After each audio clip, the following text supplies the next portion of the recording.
A boy from the countryside, visiting an antique market for the first time, accidentally knocked over a rare treasure in a shop. Faced with the shopkeeper's exorbitant demand for compensation, the boy tearfully begged for forgiveness. The shopkeeper, upon hearing this, stood frozen on the spot. The boy thought he had been let off the hook, but unexpectedly, the shopkeeper asked him to come over for an appraisal. Though puzzled, the boy obediently approached. However, when he saw the dragon-shaped sculpture in the box, he felt an intense aversion. Instinctively, he wanted to retreat, but it was too late. Urged on by the shopkeeper, he reluctantly picked up the sculpture. The next second, as if imbued with life, half of the sculpture's tail wrapped tightly around the boy's finger, as if claiming him as its owner. Seeing this, the shopkeeper was overjoyed. After 1,000 years, he had finally found the inheritor of this ring. He told the boy not to move, assuring him that he would return for the items in the shop shortly. But before he could leave, a Matryoshka doll flew off the wall. Curious, the boy picked it up. It had a strange man painted on it. Suddenly, a crack appeared in the middle of the doll, and the boy, frightened, hurriedly threw it away. But it was too late. Countless little crawlies crawled out of the crack, eventually coalescing into a man, the evil sorcerer, who had been sealed away for 1,000 years. Horvath, upon emerging, immediately sought to kill the boy standing before him. Fortunately, the shopkeeper, Balthazar, managed to intervene just in time. Initially planning to reseal Horvath for the city's sake, he was caught off guard by Horvath's preparedness. The two enemies, meeting after so long, were immediately hostile towards each other. However, during their fight, a Matryoshka doll rolled to the boy's feet once more. Seeing this, Horvath lunged towards the boy. At the critical moment, Balthazar burst out of the flames. To protect the boy, he sealed himself and Horvath within a jar. The frightened boy ran outside, dropped the Matryoshka doll in the street, and called his teacher to recount everything that had happened. But when they returned to the shop, everything seemed normal, as if nothing had ever occurred. 10 years passed in a blink. An old man discovered that an antique he had purchased was acting strangely, as if something was inside. Before they could examine it, a plume of black smoke erupted from the antique, forming a humanoid shape. It turned out that the two had a decade-long agreement.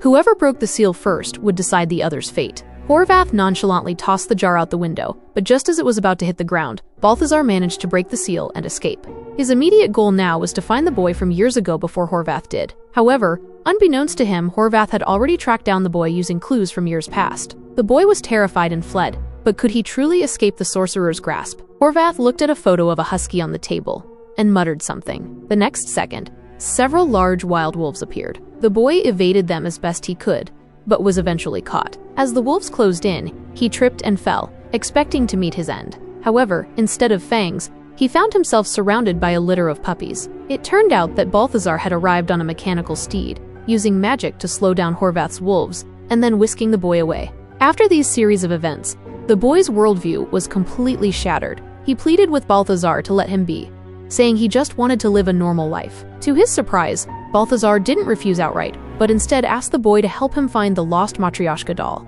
If he could do that, the incident of breaking the antique a decade ago could be considered settled. Thus, the two parties reached an agreement. Meanwhile, Horvath used magic to recreate the scene from 10 years ago, when the Matryoshka doll was lost, discovering that it had been taken by a Chinese elderly woman. He immediately went to Chinatown. Not long after, Balthazar and the boy also arrived, but were now much older. Horvath found the doll first and released the evil sorcerer within. Just then, countless butterflies behind Balthazar coalesced into a human figure who, with a mere gesture, summoned countless silver needles. Fortunately, Balthazar reacted quickly, using his leather coat to block all the attacks and then counterattacked, knocking the man out. However, the evil sorcerer was not so easily defeated. With a wave of his finger, the dragon-shaped tattoo on his wrist came to life, transforming into a ferocious dragon that appeared before the boy, who fled in terror. He ran to Balthazar for help, but to his surprise, Balthazar told him to recall the steps of casting a spell. As the dragon attacked again, the boy was on the verge of despair. How could he possibly remain calm under such circumstances? Driven to a dead end by the relentless pursuit of the dragon, the boy closed his eyes and tried, and to his relief, he successfully hit the dragon. Seeing this, Balthazar struck the final blow, and both the dragon and the evil sorcerer vanished into the streets. A deal concluded and a 1,000-year-old tale. With the incident resolved, the deal between the two was officially completed. He asked the boy to hand over the dragon-shaped ring, but the boy, having tasted the sweetness of magic, was unwilling to give up so easily. After much pleading from the boy, they gambled once more. After placing the Matryoshka doll back in its place, Balthazar took out a book and told the boy the whole story. It turned out that 1,000 years ago, there was a great wizard named Merlin who had 3 apprentices, Balthazar himself, Veronica, and Horvath. However, During a duel between Merlin and Morgana, an evil sorceress, Horvath betrayed his teacher and helped Morgana gain control of a powerful army. Just as Morgana was about to kill Balthazar, Veronica arrived on time and used his unique ability to absorb Morgana. When Morgana tried to retaliate, Balthazar, to protect Veronica, sealed them both within a jar. In the days that followed, Balthazar constantly fought against those who tried to free Morgana, sealing them one by one within Matryoshka dolls. Before his death, Merlin had given his dragon-shaped ring to Balthazar. Balthazar told the boy that the dragon-shaped ring would guide him to find a child who would become Merlin's successor, and the only person capable of defeating Morgana. For 1,000 years, Balthazar had been searching for this child, and had finally found the boy 10 years ago. Upon learning of his weighty responsibility, the boy vowed to study hard and master magic. However, to learn magic, one must possess a strong heart. Balthazar waved his hands, and green flames erupted. Then, with a flick of his finger, the flames on the ground began to dance, soon forming a new shape. This was the legendary Merlin's magic circle, known for enhancing one's comprehension. Determined to learn magic as soon as possible, the boy stepped into the circle. Learning magic was not as easy as he had imagined, but with Balthazar's constant training, the boy gradually mastered some basic skills. Meanwhile, Horvath found followers of Morgana to assist him. To obtain information about the Matryoshka doll, they used their followers' influence to spread rumors about the boy throughout the streets. Finally, they managed to corner the boy in a restroom. The moment the boy saw Horvath, he took off running. But how could he outrun a powerful sorcerer? Horvath intended to interrogate with him about the Matryoshka doll, but he had clearly underestimated the boy's rebellious spirit. Just as he was about to humiliate the boy in front of everyone, Balthazar arrived and attacked. Old enemies meeting again.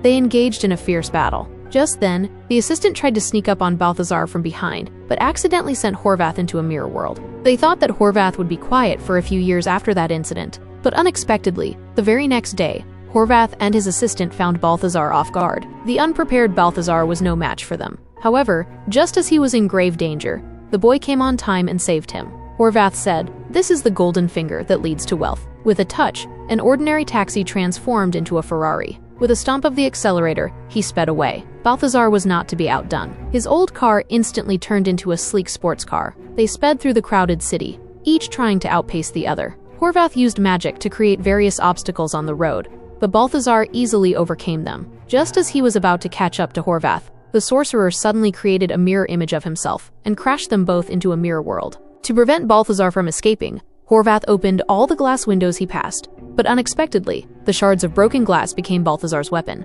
Ignoring the boy's protests, Balthazar charged towards the fallen glass. When they finally emerged from the mirror world, there was no sign of Horvath. Meanwhile, although Horvath had obtained the Matryoshka doll that sealed Morgana, opening it required a great deal of magical energy. Naturally, he was unwilling to be the one to bear such a burden, so he turned his attention to his assistant. Taking advantage of the assistant's unpreparedness, he placed the staff on the assistant's neck and drained all of their magic. However, to break the seal, one more crucial thing was needed: the dragon-shaped ring in the boy's possession. At this time, the boy and Balthazar also found Horvath's lair. They split up and acted separately. Unfortunately, as soon as Balthazar entered, he fell into a trap hidden in the carpet, but he managed to save himself using the surrounding objects. He successfully found the location where Morgana was sealed. The boy also found the Matryoshka doll, but just as he was about to take it, Horvath appeared behind him. It turned out that Horvath had anticipated their return and had taken Becky hostage, threatening the boy to hand over the dragon-shaped ring and the Matryoshka doll. With no other choice, the boy complied. Having obtained the ring and the doll, Horvath was satisfied. Without the ring, the boy had lost his magical powers. To protect the world from Morgana's army, Balthazar had to face her alone. Meanwhile, Horvath had successfully released Morgana in the park. Morgana had possessed the body of Veronica. Seeing Morgana leading the army, Balthazar couldn't help but confront her, but he was no match for Horvath, who was empowered by the dragon ring. Balthazar was defeated. Just then, the boy arrived with his electric weapon. Despite being initially disappointed in Balthazar, the boy didn't give up. He immediately contacted his friends to transport the lab's electric equipment. He planned to use technology to counter magic. On the way to the park, the boy asked Becky to climb up the overpass and destroy Morgana's signal tower. Then, he drove to the scene. Seeing Horvath, the boy decisively pressed a button, and a powerful electric current struck Horvath, interrupting his spell casting. Balthazar seized the opportunity to cast a spell, completely eliminating Horvath. With the signal tower destroyed, the entire summoning ritual of the Wanglin army was abruptly interrupted. Even Wanglin, who had just been resurrected, was affected by the disruption. Morgana, too, suffered a powerful backlash. To save Veronica, Balthazar absorbed Morgana's soul into himself. While still conscious, he threw the Matryoshka doll to the boy and asked him to seal him away. He knew he couldn't suppress Morgana for long. However, the boy couldn't bear to do such a thing. Soon, Morgana's soul awakened within Balthazar's body. Free from her physical constraints, she prepared to eliminate the three of them. But just at that critical moment, the boy's magic awakened. However, even so, he was no match for Morgana. Balthazar was thrown far away. The boy immediately cast a spell to counterattack, but he couldn't even touch her. Morgana underestimated the boy, unaware that his destiny was to activate the nearby power plant. While Morgana was frantically attacking the boy, the nearby high-voltage cable connected to the streetlights. With a shout, the boy pulled down the power line, and the entire city's electricity converged on Morgana. Under the combined attack of technology and magic, Morgana was completely annihilated. The 1,000-year-long magical war finally came to an end, and the master and apprentice lived happily ever after.